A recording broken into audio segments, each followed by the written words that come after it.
Did you accomplish in a game like that? I'm sure you had your notepad going. Did you accomplish everything that you wanted on yesterday's game? I know you still wanted to win the game.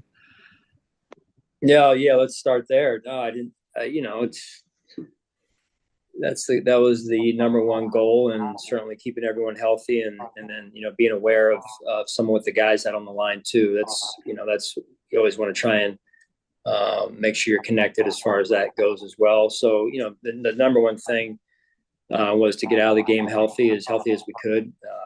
Brandon in this case, I was still getting information on him, but overall, I felt like we did a pretty good job trying to balance everything. Would have loved to have won that game, but we moved forward at this point here.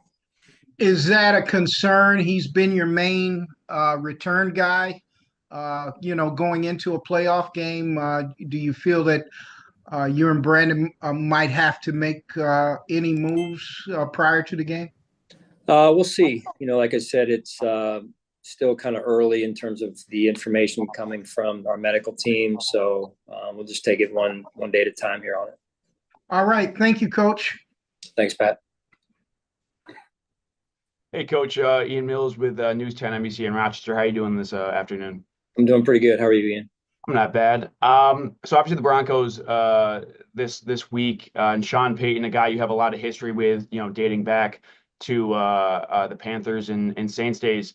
I'm curious, how has he, in your mind, sort of evolved the way he is as a coach from, when you were first coaching against him back in 2011 as a defensive coordinator to, when you guys were coaching against each other last year as head coaches? I think he's one of the best coaches in our league. I really do. He's won at all the highest levels and won a Super Bowl, and I think he's one of the best offensive play callers and designer of plays that there is out there. So it's, to me, no surprise that they've had the success that they've had.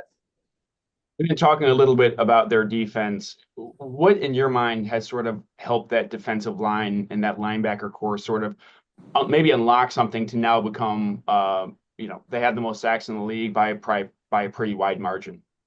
Say that again. I'm sorry. I was asking about kind of the Broncos defensive line and linebacker unit. Sort of, in your mind, what has been unlocked with that unit this season to sort of give them that success? Well, I think they're extremely talented. We could start there. You watch the film and it jumps off the film just in terms of how fast they play and how explosive they are. So, they've been very, very successful and very productive, to your point. Thanks, Sean. Yeah. Hey, Sean. John Worrell, AP. Hi, John. How you doing? Good. Yourself? Doing well, thanks.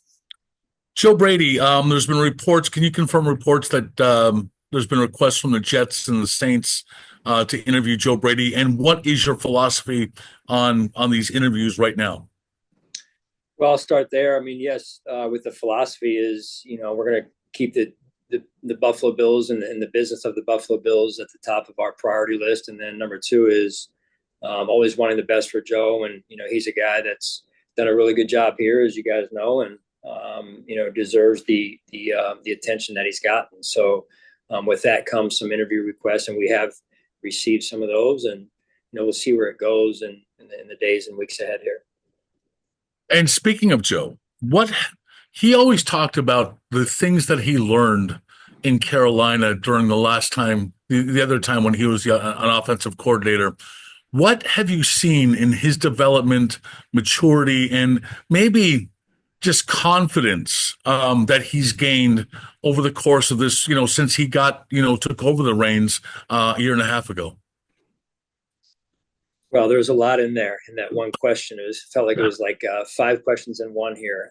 No, he's done a lot. It's a fair question. It is. When you come out of a situation like he came out of, I'm not going to pretend to know all that went on while Joe was there, but it offers a lot of time to reflect and offers, if positioned the right way, a lot of room for growth. And so I think Joe's done a really good job of reflecting and then growing. And so coming here, being able to see things in a little bit of a different maybe way in the way things are done here.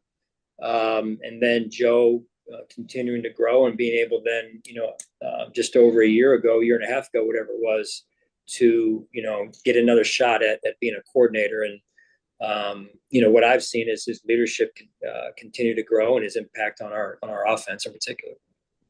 Good. Thank you so much. Sure. Hi, Sean. Sal here. Good to talk Hey, to you. Sal. Good to see you. You too. Good. Two questions for you. I know you said no new injuries other than Brandon. What do you assess as far as Terrell's chances for this weekend? Bernard, TB. Yes, Terrell Bernard. Yes. No, I think from the information that I got towards the end of the week from our medical staff was that he's trending in the right direction, and no news at this point is good news as far as I'm concerned. All right, and then the other one is Amari Cooper back with the team after being excused for a personal family matter, or could you give us any light on that? No, he's not. He is not returned at this point. Okay. Do you expect him to return this week and be available for the game? I would hope so. Okay. I'm taking it one day at a time. Okay. Thanks, Coach. Sure. Hey, Sean, how are you doing? I'm doing well, Catherine. How are you? Good, thanks. I was wondering, I know the game yesterday was also about evaluating guys who don't get to play quite as often, and I was just wondering if there was anyone in particular who stood out to you when you either saw it live or watched it back of, oh, I'm learning more about what this guy does when he's on the field. Yeah, I mean, I would say, there's a number of guys out there, Catherine, who either haven't played a lot or played not at all, and so they got moved into from maybe practice squad. They had an up, and or were special teams players, and that was their role. Then they moved into a full-time position, and so for all those players, I think just looking at the increased workload was it was admirable to see those guys push through, because you got some defensive linemen out there or players on offense who go from almost playing 0 reps to a full game. And so that's hard to do, especially this time of year. When you're coming out of training camp, everyone's kind of about the same spot in terms of their endurance. And then what happens, unfortunately, is during the year, it kind of goes down if you're not playing as much. And then all of a sudden you got to ramp it back up. So I think more than anything, there wasn't any, one player. I think overall, you looked at just the ability for those guys to carry that type of load was impressive. And then when you watch back, I know the plan going into the game was for DeMar and Taylor to get more time on task together. Yeah. Just, with more time watching the film, what did you make of the day they had? I think they would say they want some of those plays back. It was good to have them back out on the field together, and the communication that is so important for those two. And there was certainly some really good plays, and then a few that kind of stood out. I think that they would want back, but it was good. Hopefully they're knocking off the rust. Just being back together for the first time in a few weeks here. When you do look at the plays that didn't go the way they wanted, how much emphasis can you put on that when it is such a different defense to, you talk all the time about rushing coverage, working together when they're out there with different guys. Are you evaluating that the same way, or is it more kind of just a communication based game that you're trying to get out of them? With those two in particular? Yes. A little bit of both, I would say, is knocking some of the rust off them individually, and then them, being out there together, I would say, in the communication. And then at the end of the day, making sure that for every position, every player, that our fundamentals are where they need to be. So I would say it was a blend of all those areas. Thanks. Sure. Coach Mookie Hawkins, 104 Sports 1080. Welcome back. Good to see you, Mookie. Coach, just tell me a little bit about what makes Bo Nix dangerous. Oh, man. Extremely aware of different coverages, different looks that defense gives them, extremely mobile, tough. He's the real deal. Absolutely, Coach. And I know you wanted to assess, some of the guys yesterday, but care to talk about Dwayne Carter's process, coming in as a rookie and, his process, how he's developed so far? I thought he did a good job. He pushed through a little bit of an injury or two in training camp, and then he was able to kind of get on this type of upward trajectory. And then he had that setback with the wrist hand injury. And I think he's working himself back. I don't think he's back to where he was before, but he is showing signs of improvement and working himself back to where he was. Coach, this is a brand new season, and man, you have put together some streaks in the past couple of years. Last year, when your back was up against the wall to make the playoffs, you put together a 6-7 game winning streak to clinch the division, and then this year alone, you went on an 8 to 9 games. So, what's it going to take to put together a 4-game winning streak? Winning the first day, winning the first game. Let's just start there. Absolutely, Coach. Have a great practice. Good luck this week. All right, thanks. Hey, Sean, AJ Feldman here in Rochester. Thanks for taking the time. Sure. When you look at a rookie quarterback like Bo Nix, you have a strong record against rookies in your career.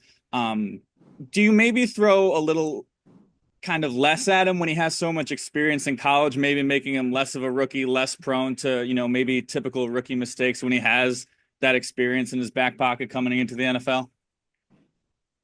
I think it's just more game plan to game plan. Every player is different. Every game's different. Takes on a complexion of its own, and so we'll just we gotta have a really good week of preparation. And this is a really good football team coming in here, and they're playing well in all three phases. And it's been very impressive what they've been able to do, led by Coach Payton, of course. And we're gonna have to have a great week of preparation, and we're gonna have to earn it. That's for sure. And then when you talk about DeMar Hamlin, shaking off the rust, coming back from that injury, does his performance give you enough confidence to put him back in the starting lineup, or is that still something to be determined later in the week? No, DeMar's the starter, and that's how we'll go into the game. And he'll still use this week though to continue to get his legs back underneath him a bit. All right, great. Thanks for your time, Sean. Sure. Hey, Sean. With Keon Coleman, the last couple of weeks, 17 targets, 5 catches. What have you seen from him? And we always talk every year about maybe a rookie wall. Have you seen anything with that, and just your evaluation of his play the last couple of weeks? Yeah, man. I think the honest truth about it is every rookie who says that they don't hit the wall, they've hit the wall, right? It's just a matter of how much, because it's just so different, the length of the season from the college season. So I think all rookies hit the wall, generally speaking, and then some more than others. As it relates to Keon, I think it's really just continuing with him, because you think about, he missed a few weeks, right, with the injury, so that may have helped him a little bit from a freshness standpoint. And then it's really about him continuing to grow and improve and play his best football down the stretch for us here. We're going to need it. Mm-hmm. And then a quick follow-up about Amari. I know it's a personal matter. I know you probably don't want to get into the details of it, but is it more of a, fans have some concern? Is it more of you'll know more on Wednesday, or how is the process for whether or not he's going to be able to get back? How is that going to go this week? No, it's family related, and I'll just leave it at that out of respect for Amari.